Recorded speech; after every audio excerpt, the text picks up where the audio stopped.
You're listening to Episode 10 of the Benton County Public Podcast.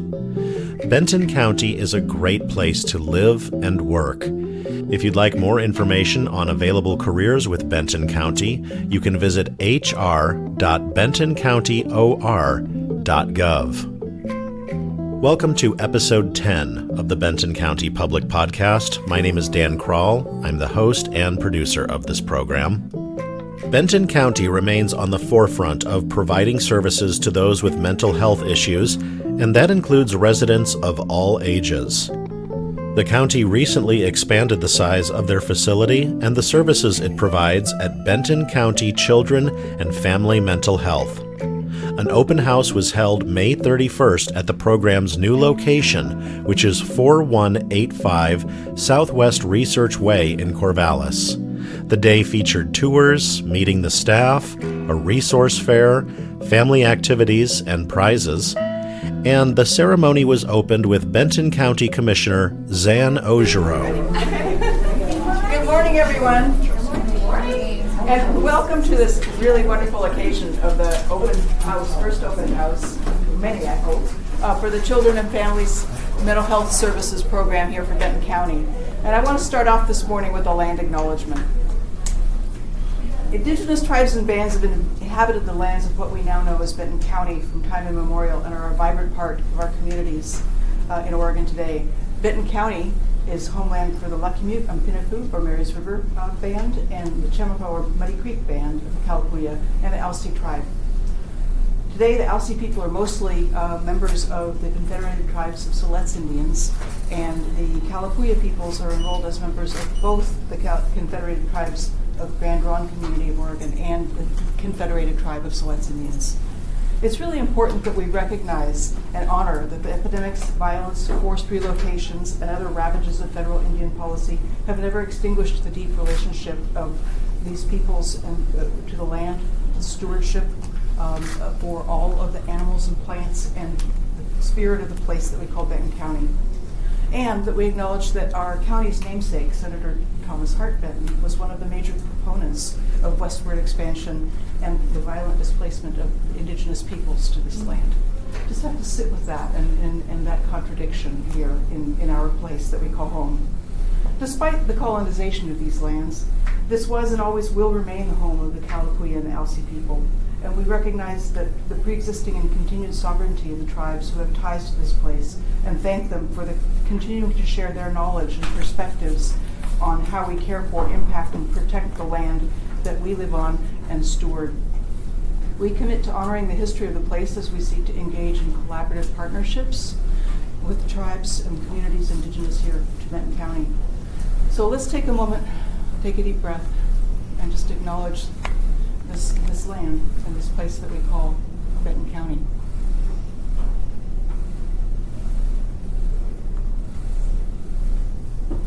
I'm really grateful to be here with you today as we formally welcome the community into this new space for children and families and to improve and strengthen mental health of our community, starting from the little all the way to families. And I want to acknowledge that it's the end of Mental Health Awareness Month across the country. In my mind, however, every day should be Mental Health Awareness Day, so but calling it out for a special month is also a good thing. Our programs here offer outpatient, wraparound, and school-based services for youth under 18 with mental health diagnoses, and we do serve youth up to 21 if they are already in our services, because we don't want to drop anyone between age brackets and services available.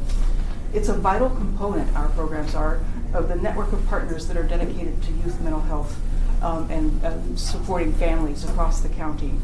I want to acknowledge the vision of former Behavioral Health Director Danielle Brown and our partners at IHN-CCO for returning this program to the county so that we can work with all of our partners here to support families and children. We had a vision of creating a centrally located trauma-informed space for children, youth, and families. And after a 2+ year stint on 9th Street, We learned that we needed more counseling rooms to provide increased access to services, space tailored for young children and families and teens, and more trauma-informed space and better parking. So, on top of all of that, we did have a failed attempt to meet these needs through the ballot box, but staff and commissioners alike were really committed to finding a new home for the Children and Families Program and to better meet the needs and demand for services across the community. And Commissioner Malone and I had several good conversations with Speaker Rayfield and his staff about our needs. And through the convergence of several wonderful factors, the governor's priorities, an emphasis on behavioral health, and excellent staff planning and readiness for this kind of opportunity, and legislative leadership, and the sudden availability of this building, we were able to make this facility happen and open the doors within 6 months from conception to this event. That is fantastic and unusual for government, and so we're all thrilled about that. So kudos to everyone that had a part of it, and especially to our facilities and IT teams who dropped everything and just made this space inhabitable for you all that are working here now, and for all of the community members that avail themselves of services. We want to extend sincere thanks to Speaker Rayfield and to his staff for their belief in our programs for children and families, and for their support of this new facility. This would not have been possible without the support of the state, and Speaker Rayfield was the person that really made that happen. This new home meets all of our children's and families' services needs now, although there are already visions about the future. This building offers room for expansion, and that's fantastic as well. We do have a couple of subtenants here in the building, and eventually that may not be, but right now we are really happy with the arrangement and the partnerships we have. So there are some other things that are wonderful about this particular space. It's on a bus route. But our counseling program is now just a couple doors away from one of our major partners, the Oregon Department of Health and Human Services. Also a stone's throw away from Old Mill Center, another partner for our programs. And close to Benton County Developmental Diversity Program. Yeah, it's a couple doors down. And the Juvenile Department. So it's fantastic that all of you are here with all of your county counterparts, and hopefully that will lead to some really rich collaboration and warm handoffs as well. So I would like to extend another huge thanks to Damian Sands and to Christy Rare and your team for all the programs and services to serve our families and youth across the county, the creative spaces that are emerging, in terms of room for play therapy and eventual other kinds of flexible space for programming for youth. And I want to thank you for attending today and encourage you to tour around the space and to ask lots of questions, and then to talk about our resources to your colleagues throughout the community, so that we are not a well-kept secret, but that people will avail themselves of the services we have. And eventually we may even not have a waiting list. No, I didn't say that, right?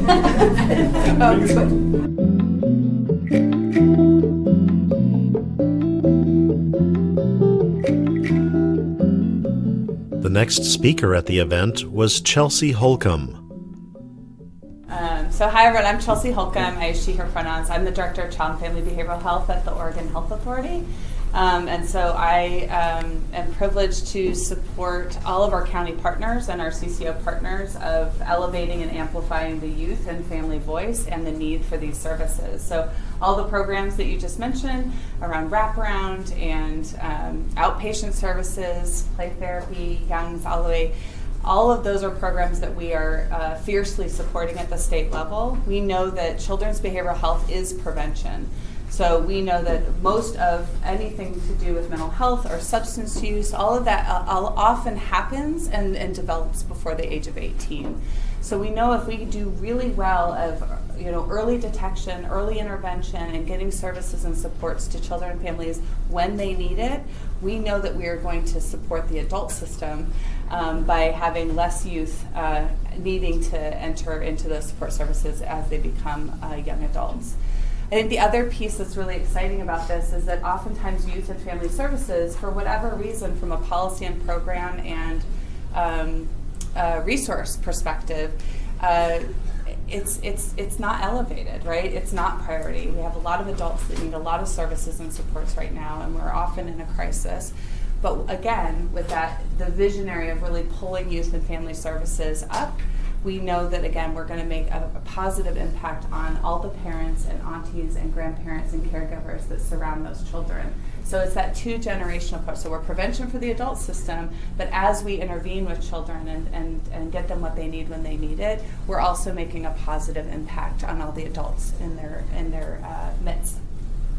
I think the other thing, Damon actually used to be part of the unit that I oversee back in the day prior to when I was there, and really paved the way for our focus on young adults. So I think one of the visions for a children's system in Oregon is that we actually look from really, babies all the way to 25. So we don't stop at 18. We don't stop even at 21, where a lot of our child serving systems do.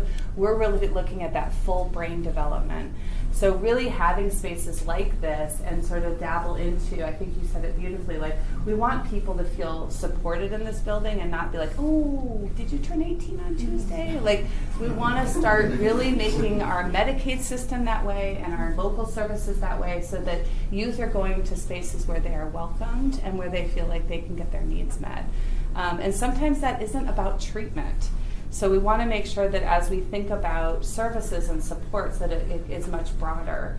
Again, we know that if you're hungry, if you have housing insecurity, if you're struggling in school, it's really hard to separate those things. We all know this, right? This is the same for us too. It's not different for youth.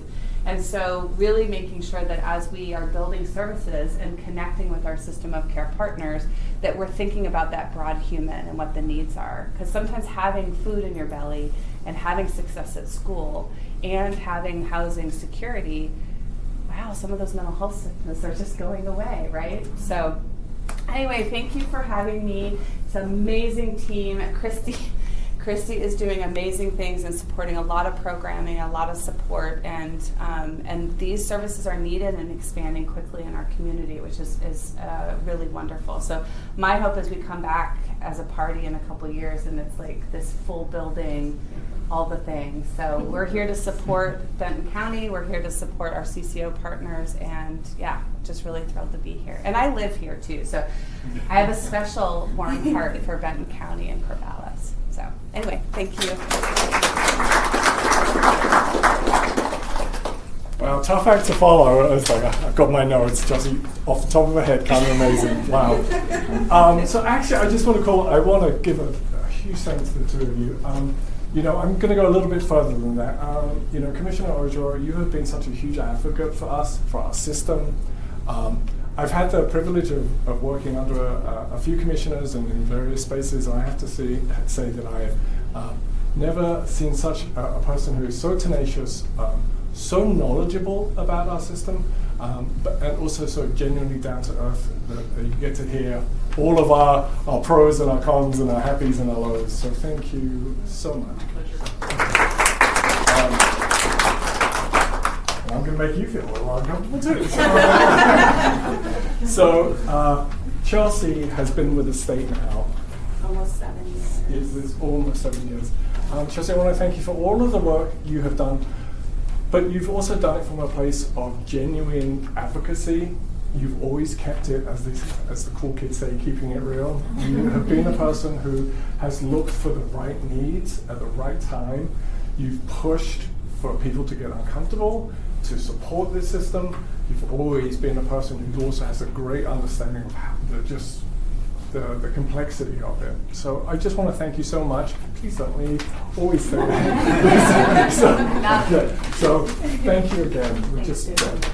So I'm gonna call something out. So at 21%, the state has the highest percentage of youth who said they have experienced at least one depressive episode, according to the nonprofit's 2023 study.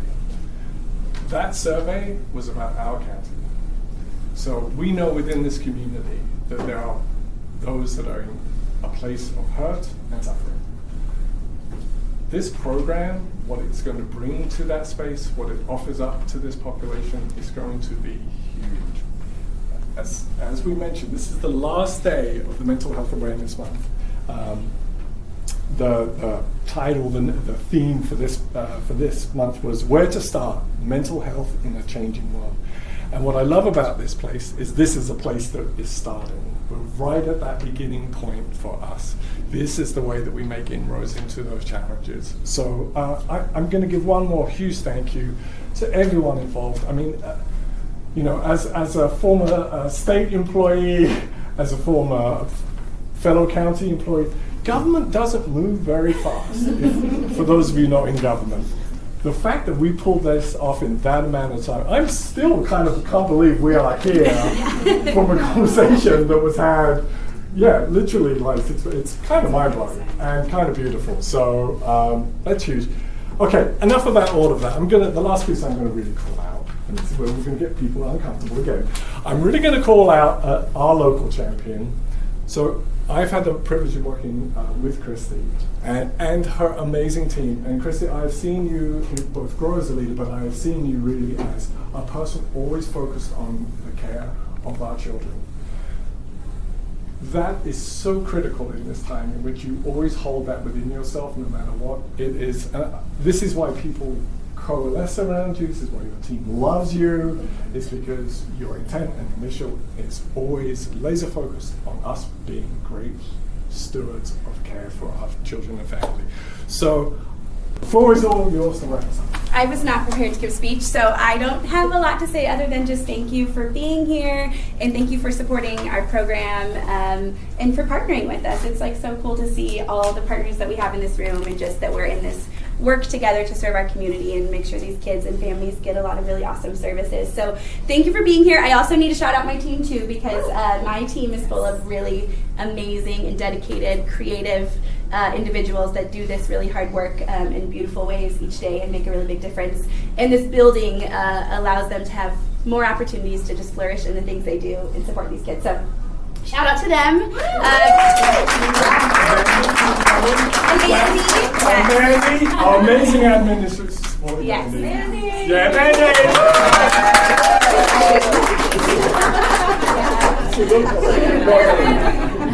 But again, thank you for being here. And if you want a tour, our team's wearing these fancy shirts. So find someone and they'll give you a tour. And there's food and drawings. So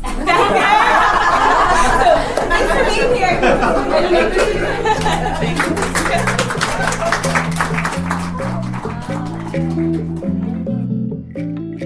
The new Benton County Children and Family Mental Health Facility is located on Southwest Research Way, next to the Benton County Sunset and Calapooya buildings, across the street from the local Oregon Department of Human Services office. For more information about Benton County Children and Family Mental Health, you can visit health.bentoncountyor.gov. Thanks for joining us for today's edition of the Benton County Public Podcast. Benton County is searching for new members to join its team. There are currently a number of career opportunities available. Whether you are just starting out, established in your career, or looking for a post-career opportunity, Benton County could be your next step. You can learn about the latest employment opportunities, current benefits, and a variety of services to help you discover a career in local government.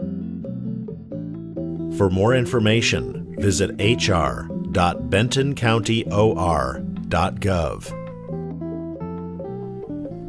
I am joined now by Barbara Christianson. She is the Public Health Nurse Program Manager who supervises WIC, Reproductive Health, Immunizations, and Perinatal, Maternal, Child Family Health Programs. That's quite a mouthful. Thanks for joining us today. Thank you so much, Dan. Yes, my name is Barbara. I do go by Barbie, and my pronouns are she, they, and I actually just started in this role in February, and it has been a true pleasure and privilege to begin working with Benton County and with all the amazing staff that have been working in these programs and in public health. Very excited. So when you got started, did you have all these responsibilities right away? I've been lucky enough to have a lot of support from my supervisors to really kind of scaffold it in. But yes, I started supervising and managing the programs and the staff in these programs from that first week, and it's been just a lovely whirlwind, to be honest. Awesome. Well, we're talking today because as we record this, it's the end of May.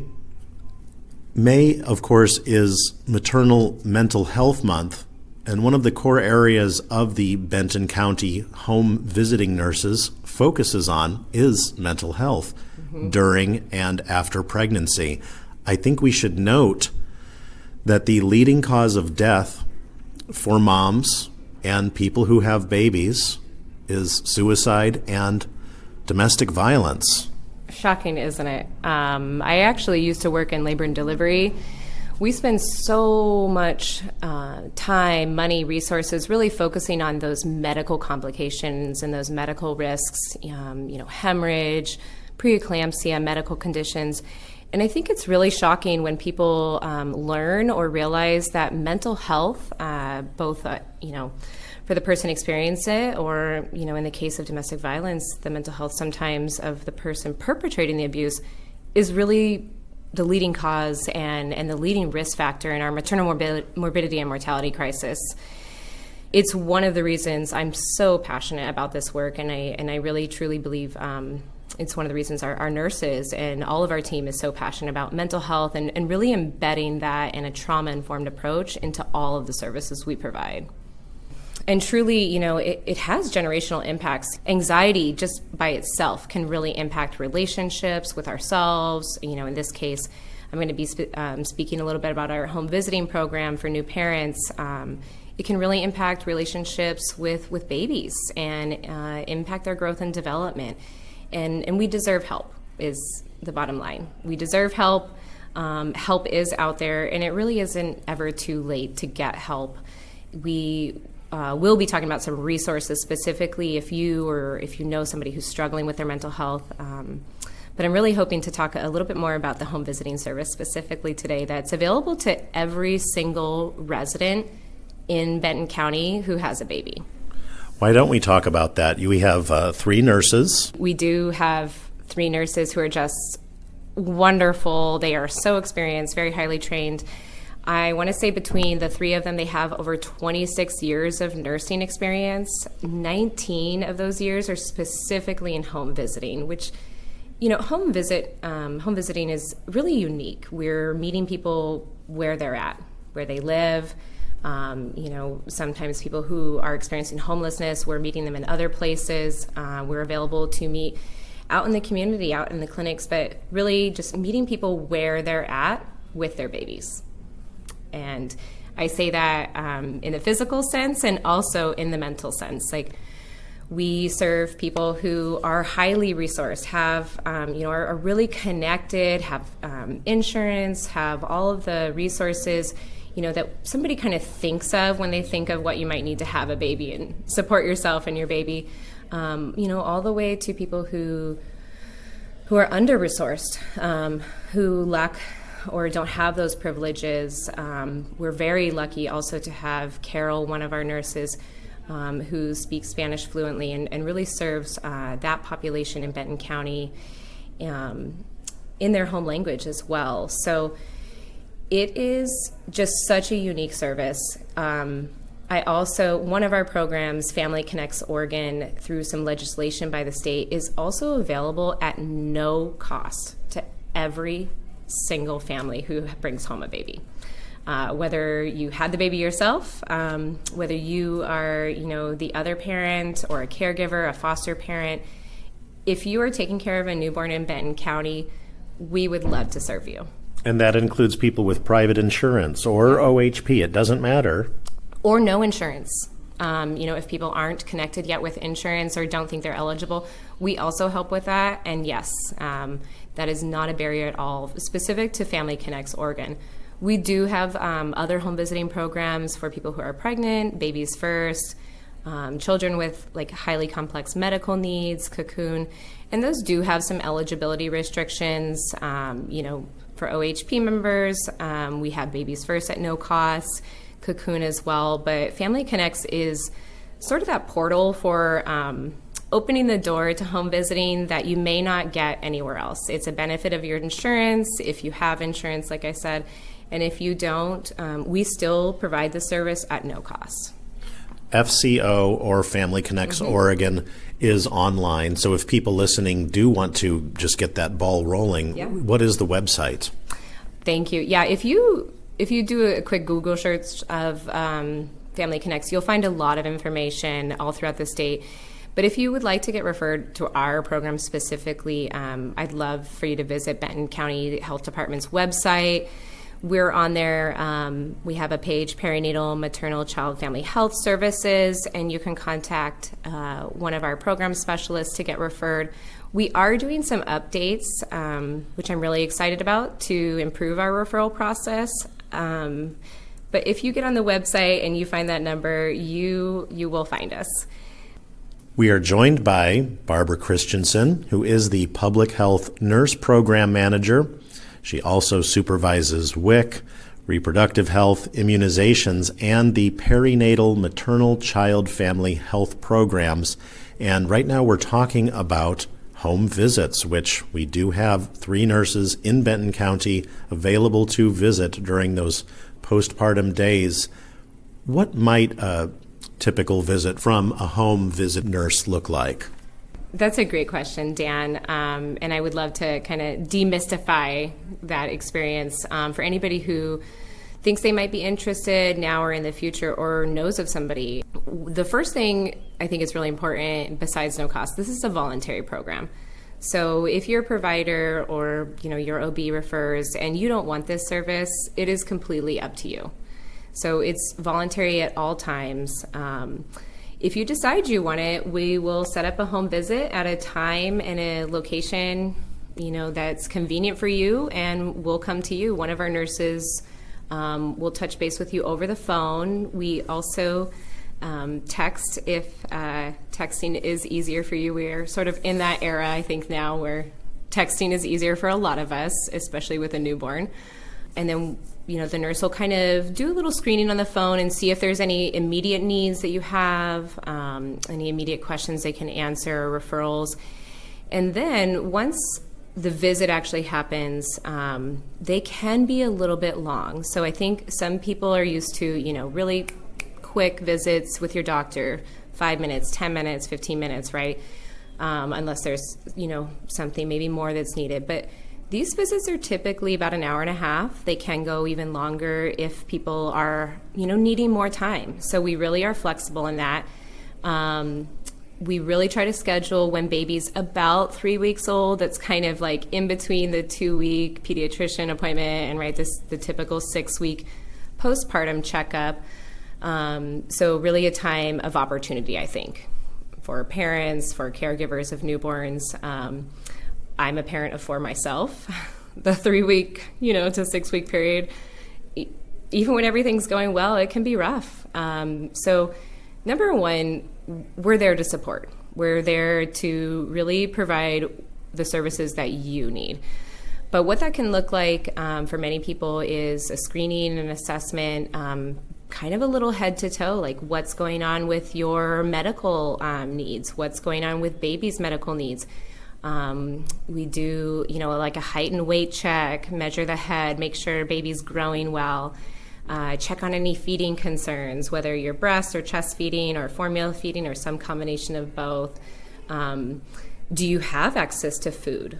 These are sometimes we are doing really basic things like helping people get connected to food sources, housing, advocacy. Sometimes, we're even helping people make safety plans or get connected, to resources to help create more safety in their life for themselves, their baby, or their children. Like if they've got domestic violence issues happening? Absolutely. And then, and I'm even thinking like environmental safety, say there's a situation, we're renting and there's mold. Like we are able to connect with housing and get you connected with those referrals and resources to create a safe environment as much as possible in your home. That black mold is typical around here. I hear. Sorry and thank you. Hail from sunny Southern California, and I'm very much learning. This is a totally different environment with totally different needs, and I think that is also what's unique to home visiting is we're really there to listen to you. So we're not coming in with a plan. We're going to come and fix everything and make it all better. We're here to listen to you. What are your needs? What can we help you with? So that screening, that assessment, growth, for baby, of course, those are all kind of basic, but sometimes, we're answering questions like, how do you help grandma learn how to bottle feed in a way that protects your milk supply and things like that.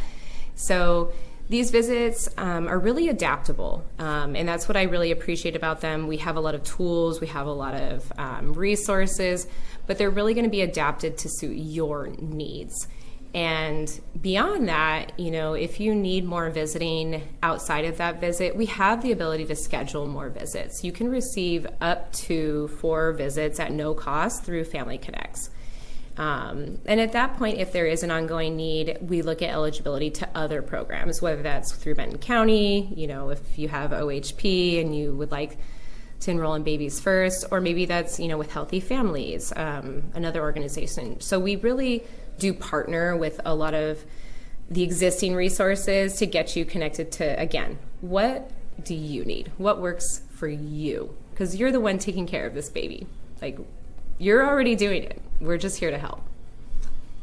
And during these times when parents have a new baby, it is very common to have some kind of struggles, whether that's mental, whether that's with the relationship. In fact, one of the most common times that you see families split up is shortly after having the baby. I've seen that with a lot of my peers. It is so, like I said, even when everything is going well and we're ready, it's hard to really be ready. A baby is a whole human with a whole host of needs, and if we already as full-grown adults, or if you are a younger parent, a teen parent, we also serve that population and have resources for you. We have our own needs too, and sometimes we are not meeting our own needs to meet baby's needs, right? And forget about a partner or your friends, right, or those extended relationships. So again, a nurse is not coming in to fix and save everything, right? But they're absolutely there to give some fresh eyes, sometimes some reassurance. You're doing the best you can, right? We're doing the best we can with what we have. And also, looking and seeing maybe some things that we can't see when we are in it, right? And offering a little fresh perspective, or, hey, did you even know about this resource? Or what do you think? And we also do engage other parents. If there's a dad, if there's another parent, we meet the whole family. So it's not just moms taking care of babies, we know that. We really come in, and whoever is going to be taking care of that newborn, we want to help support them, because that is what the newborn needs, is more supported caregivers, right? Those layers of support are so crucial. One thing we are seeing is that in these trying times, we are in a mental health crisis with a lot of people who are untreated and a lot of people without solutions. What is one thing that you'd like people to know who may be struggling with their mental health? I don't really think this is always a comfort, but you're not alone. You really aren't. You're not alone in this. With all of my privileges and resources, I myself have struggled with mental health, not just during my pregnancies and after. So we aren't alone, and there is help, and people want to help. So one thing I really want people to know about some of the resources that have expanded, if you are at a point where you have lost hope, you have lost curiosity, you are, considering not being here with us anymore, There's a national number we can now call. It's 988. You can call or text this number. It's the suicide helpline. And if you are a mom or a person who's just had a baby, we also have some specific resources I'd like to talk about from Postpartum Support International. These are available at no cost. They do have a call or text line as well. You can text HELP, HELP, to 1-800-944-4773. You would press 2 for English. If you need assistance in Spanish, you would press 1. You can also go online to their website, which is postpartum.net, postpartum.net, N-E-T. And these are available not just in English. They have them in Spanish, and I believe they're expanding into other languages as well. But these are no-cost online support groups that you can sign up for. I love referring people to these groups, 1, because they're free. 2, they're virtual. You can attend them from your phone, from your car, wherever you are at. And also, they just have a really great variety. I'm just going to name a few, but there's some general ones for perinatal mental health. There's ones for military spouses, people who have experienced loss. I think sometimes people forget that, there's a postpartum period and sometimes there's no baby.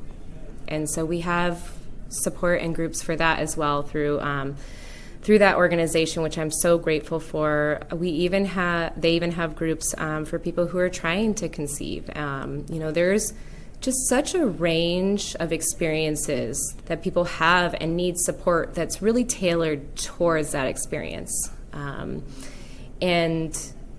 I really would just encourage you to maybe not take the step, but to start to consider. Maybe you're not ready to reach out. Maybe you're not ready to ask for help. But I would just really consider, what would that look like for you? What would help look like for you, and who? Maybe it's a conversation with somebody to start with, right? Maybe it's a trusted friend, or maybe it's one of our home visiting nurses. We would love to hear from you. We would love to get connected with you. And if you're a provider or an organization out there in the community that serves people who are having babies, we would also love to hear from you. We're always looking to expand our outreach and our collaboration with other partners and build up referral pathways to really get connected to the people who need us the most. I think sometimes little factors get overlooked too. I mean, especially after a pregnancy, you may not remember to eat a square meal or stay hydrated or have the proper vitamins. Yes. Meal planning, things like that, right? What does it look like to get enough, if you have access to food, to get enough calories to lactate, right? To make milk if you're breastfeeding or chest feeding. And I love that you just bring up, again, there's a whole range of needs, right? And so having somebody come in who is aware of all those needs and can really take the time to go through them with you and see what is the biggest need for you, and then address that, and then move on to the next one. And we just keep going, right? And maybe just get back into balance. That's it. As much as we can, like you mentioned, we are in a time where there are limited resources, and we do need more than what exists. However, we are so fortunate to have the resources we have, and really getting people connected to them and learning about them, I think, is a start to growing those resources and really investing more in them so that there are more resources available to us. This is generational work. I really appreciate the boots on the ground work that our field nurses are doing, out there in the community, home visiting, doing outreach events, and just their commitment. I am so grateful, and it's such a privilege to supervise and watch the work and watch the impacts ripple out, not just into these families, but into the community, and know that this is rippling out into our future as well. Well, it does sound like very fulfilling work and very valuable work. So if people want to enroll in the home visiting program through the Benton County Public Health Department, how can they do that? We, like I said, are still updating some of our referral pathways, but if you go to our website at www.health.bentoncountyor.gov, you'll find us under infant services for infants, children, and families. And we do have a web page within that for perinatal, maternal, child, and family health. But I really also just want to offer, you can call or text our referral specialist at 541-760-1834. You can call or text this number whether you speak English or Spanish. We are ready to answer or get back to you as soon as we can. And then we also do have an email. We just ask that you don't send any private health information through that email unless you have the ability to encrypt it.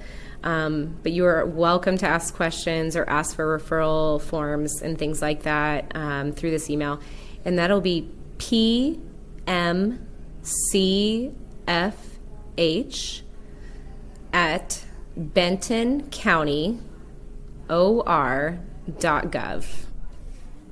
And we will be ready to respond to pretty much whatever request you send to us, whether that's for more information, like I said, whether you're a provider or an organization wanting to build a referral pathway for new parents, or whether you're a new parent yourself or you're about to be, or you know somebody who is and you would like some more information about the programs we offer.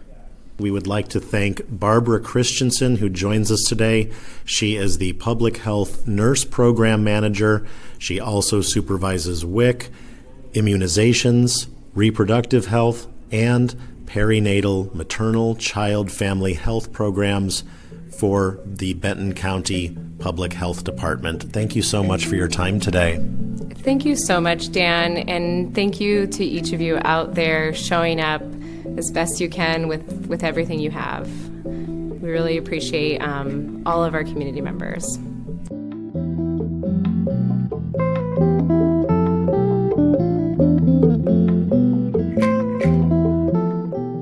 Thanks for joining us for episode 10 of the Benton County Public Podcast. My name is Dan Krall. I am the producer and host of this program. Our executive producer is Corey Grogan. If you have any feedback on this podcast, or if you have any ideas, like to be in touch, send an email to pioinfo@bentoncountyor.gov.